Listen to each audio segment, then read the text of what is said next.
All right, everyone, welcome to Deep Dives with Dogs. Well, today's topic is going to be about the Battle of the Little Bighorn and Custer himself, George Armstrong Custer and his 7th Cavalry. So, for those who don't know, George Armstrong Custer is a cavalry commander. He's in charge of the 7th Cavalry. He proves himself very competent during the American Civil War. After the war, Custer gets sent out west, and he eventually gets in a conflict with the Native Americans out west. He will obviously make this attack, and it will eventually lead to him and many of the men of the 7th Cavalry to perish. Not all of them. That is one misconception, kind of. When Custer does this attack,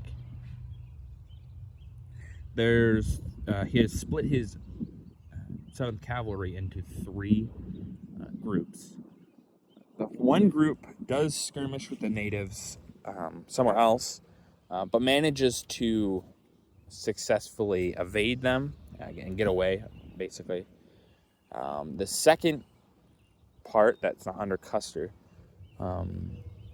doesn't know what's going on, doesn't really interact with the natives, but kind of finds something else, and but they're not really a factor in this battle, obviously. But then there's the second part that is under Custer's command that stumbles across the natives as they're trying to run away from their home,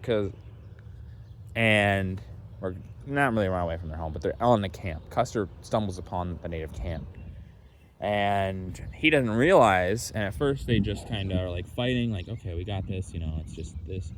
But what he doesn't realize, and what many don't realize, is that there are women and children nearby, and so these native warriors, these men, are going to fight very, very hard to try to defend them, and Custer is vastly outnumbered. He also does not know that. The scouting party, which interacted with the natives earlier, they knew that, and they were going to try to relay it to Custer, but they got driven back so far they were never able to.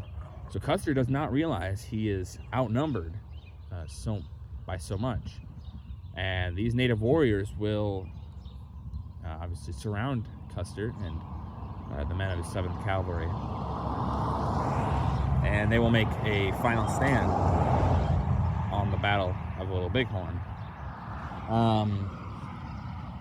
Custer, I'm sure, obviously just who he was, he's kind of a hothead, but he was very intelligent man. I'm sure he realized, obviously a little too late, that he has gotten himself and his men in a horrible situation. But they will fight, obviously, to the last man. And they'll fight very, very hard. But they were in this unwinnable situation.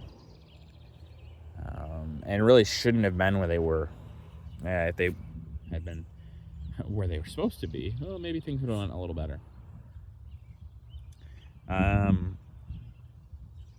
Now, one thing that kind of gets forgotten about, even though the natives do have a victory here, it doesn't really lead to anything.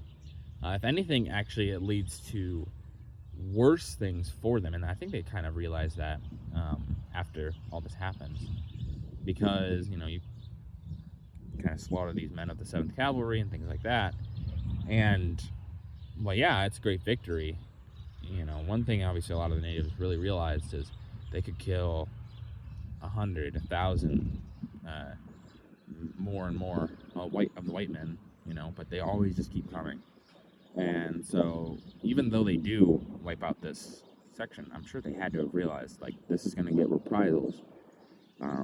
And that's pretty awful, really. But what can you do? You're doing what you can, and that's what they do. I'm sure the men would have been pretty upset with Custer. I know I would have been a little bit, but because it is somewhat his hot-headed nature that gets him in this position. Custer was supposed to wait. He was supposed to, just scout. You're not really supposed to have these big engagements. Like, he is supposed to engage where he can, but not this. This is a whole army that he's basically fighting at this camp. And yeah, just, what can you do, I guess. But yeah, like I said, this will lead to reprisals. Obviously, they will send a lot more troops, because Custer did have somewhat of a reputation. People respected him, even if he was a little bit of a not a very nice person sometimes. But people respected him. But what can you do, right? But that's gonna do it for this video. If you guys liked the video, leave a like. If everyone is going to improve on these videos, leave a comment down below. I just appreciate your feedback. And as always, subscribe. It really does help out the channel. Thank you.